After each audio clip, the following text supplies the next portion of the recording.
दौरे जहालत कब का ख़त्म हो चुका है, मगर जाहिलाना रसूम व रवाज से हमारी जान आज भी नहीं छूटी। बलूचिस्तान के इलाके मूसा खेल में ऐसे ही एक लर्जा खेज वाक़या हमारे सामने है, जहां 20,000 रुपये चोरी के शुबे में 6 अफराद को दहकते हुए अंगारों पर चलाया गया। वज़ीर आला सरफराज बुगटी ने इस गैर इंसानी और मावराए कानून अमल पर सख्त नोटिस लिया, जिसके बाद जिरगे में ये फैसला सुनाने वाले 6 मरकजी मुल्ज़िमान गिरफ्तार कर लिए गए हैं। चंद दिन पहले ऐसा ही एक वाक़या डीजी खान में हुआ था, जहां गर्म लोहा पकड़वाने का वाक़या सामने आया था। अब सवाल ये कि कब तक ये फरसूदा निज़ाम ऐसे ही चलता रहेगा, और जो इसमें अगर हम देखते हैं कि पकड़ में भी आते हैं कानून के, तो क्या सज़ाएं मिलती हैं उस तरह से जिसके कहते हैं कि वाक़यात की रोकथाम मुमकिन नहीं हो पाती। इसी पर बात करने के लिए हमाद रोहेरा साहब, लीगल एक्सपर्ट और एनालिस्ट, हमें ज्वाइन कर चुके हैं। Thank you so much for your time Hamad. अब जो हम देख रहे हैं कि लॉज मौजूद हैं, अब ऐसा भी नहीं कि यहाँ पर ये कोई ऐसा इलाका है जो पाकिस्तान की उसमें हुदूद में नहीं आता, कोई कबाइल सिस्टम वाले मामलात भी नहीं है। यहाँ पर कबाइल सिस्टम तो हैं, लेकिन यहाँ पर पाकिस्तानी लॉज जो हैं वो चलते हैं। तो इन लॉज के होते हुए ये जो एक्स्ट्रा जुडिशल पनिशमेंट्स हम देख रहे हैं, इनका लीगल स्टेटस क्या है, और साथ ही साथ ये कहिएगा कि कब तक ये मामलात ऐसे चलते रहेंगे, पुलिस के होते हुए प्रोविंशियल गवर्नमेंट्स इनकी आप किस हद तक गफलत देख रहे हैं, जिसकी वजह से हम देख रहे हैं कि उस तरह से कार्रवाइयाँ नहीं हो पाती और अगला वाक़या उसी इलाके से फिर रिपोर्ट होता है। जी, मैं आपके इस सवाल के जवाब को एक दरख्वास्त की शक्ल में करना चाहूँगा। मैं एक दरख्वास्त करना चाहता हूँ, एक इल्तमास करना चाहता हूँ हमारे अरबाब इख्तियार से, हमारे उन लोगों से जो फैसले कर रहे हैं इस वक्त इस मुल्क के। मेरी उनसे दरख्वास्त है कि ऐसी खबरें जब आती हैं, ऐसे वाक़यात जब होते हैं, तो ख़ास तौर पर अगर इस वाक़े की बात करें तो खुदारा इसको बस ये मत समझा जाए कि ये मूसा खेल के एक दूर दराज कोई इलाका है, जैसे आपने बताया वहाँ का वाक़या है या वहाँ की कोई लोकल रस्म है इसलिए जस्टिफाइड है, या फिर ये एक वायरल वीडियो है। ये खबर इससे बहुत बड़ी है। मेरे नजदीक ऐसी खबरें जब आती हैं, जो आपने बताया कि जाहिलाना दौर चला गया है, लेकिन अभी तक ऐसी जाहिलाना खबरें हम सुनते रहते हैं। जब ये खबरें आती हैं तो ये हमारे निज़ाम इंसाफ के ऊपर एक सवाल खड़ा करती हैं, जैसे आपने पूछा कि क्यों सजाएं होती हैं या नहीं होती, फिर भी दोबारा उन्हीं इलाकों से हमें ऐसी खबरें आती हैं। हमें जो आइन ने बताया है कि हमारे पास चंद हकूक हैं, ये उन हकूक के नारों को ये खबरें जब आती हैं तो खोखला कर देती हैं। हमें बताया जाता है कि रियासत बहुत मजबूत है, बहुत ताकतवर है, लेकिन जब ये रियासत की रिट चैलेंज होती है, जब ये खबरें आती हैं, तो जो लोग अहले शऊर हैं वो तो इसकी गहराई तक जाते हैं। वो इस खबर को ऐसे नहीं समझेंगे कि चंद लोगों को सिर्फ अंगारों पे चल के अपनी बेगुनाही को साबित करना पड़ा। वो तो ये भी समझते हैं कि जब वो लोग अंगारों में चल रहे थे तो हमारा निज़ाम इंसाफ भी उन्हीं अंगारों की नजर हो रहा था। कानून की जहां तक बात है, जहां तक किताबी बात है, इल्मी बात है, तो हमारा मोनोपोलिस्टिक राइट ऑफ जस्टिस तो इस सिलसिले में बहुत वाज़ेह है।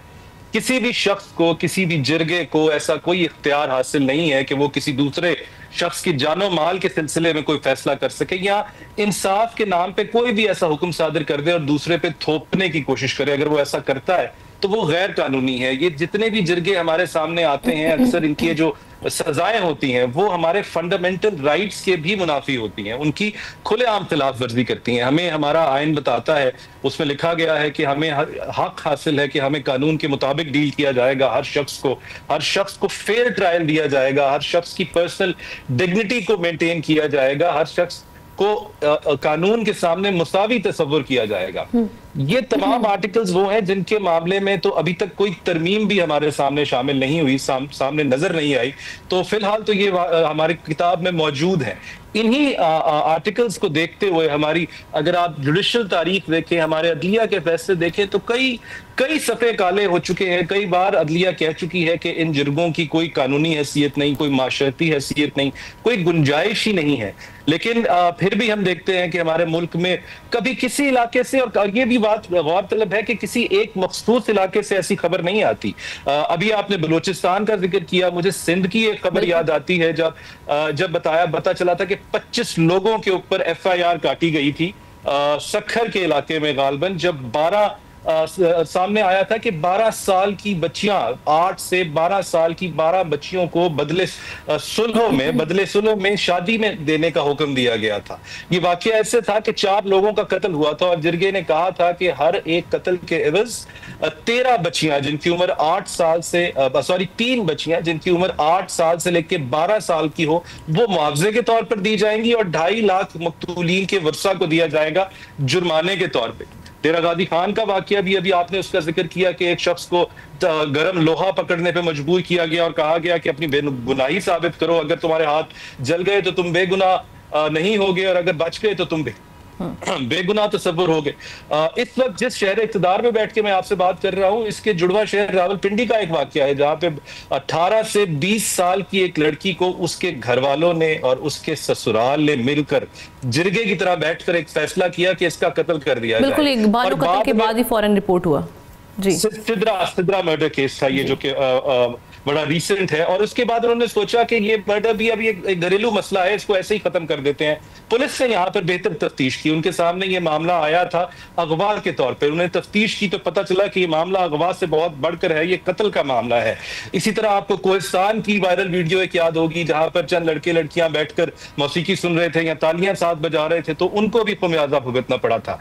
जब हम ये तमाम वाकयात को देखते हैं, इनको एनालाइज करते हैं, तो हमें नजर आता है कि जितने भी जिरगे हैं ये तमाम पावर्स अपने हाथ में ले लेते हैं, खा वो जुडिशियल पावर्स हों, एडमिनिस्ट्रेटिव पावर्स हों या लॉ एनफोर्समेंट की पावर्स हों, यानी कि ये जिरगे एक ही वक्त में जज, जूरी और एग्जीक्यूशनर बन जाते हैं, जो कि अपने आप में गलत है। और उसके बाद जो वो फैसले करते हैं, उन फैसलों के ऊपर पाकिस्तान पीनल कोड की प्रोविजंस तो लगाई जाती हैं, और कॉमन ऑब्जेक्ट लायबिलिटी को देखते हुए, उस प्रिंसिपल को सामने रखते हुए, इस जिरगे के जितने मेंबर्स होते हैं उनके ऊपर उस कानून की इम्प्लीकेशन होती है। यहाँ एक और बात मैं करता चलूं, हमें बताया जाता था, हमें पढ़ाया जाता है कि जब कोई जुर्म किया जाता है ऑर्गेनाइज तरीके से, सोच समझ के, और ऐसे किया जाए, इस नीयत से किया जाए कि इलाके में खौफ और हिरास फैला रहे, तो वो दहशतगर्दी कहलाता है। ये जिरगे एक स्ट्रक्चर तरीके से काम करते हैं, इनका एक हेड होता है, बाकियों के मुख्तलिफ रोल होते हैं, और फिर ये कहते हैं कि हमने तमाम जायजों, हर चीज का जायजा लेने के बाद फैसला किया है, और पब्लिक एग्जीक्यूशन इसलिए की जाती है कि उनके इलाके में उनकी बात बनी रहे, उनके खिलाफ कोई ना जाए। तो ये कैसे दहशतगर्दी के जुमरे में नहीं आता?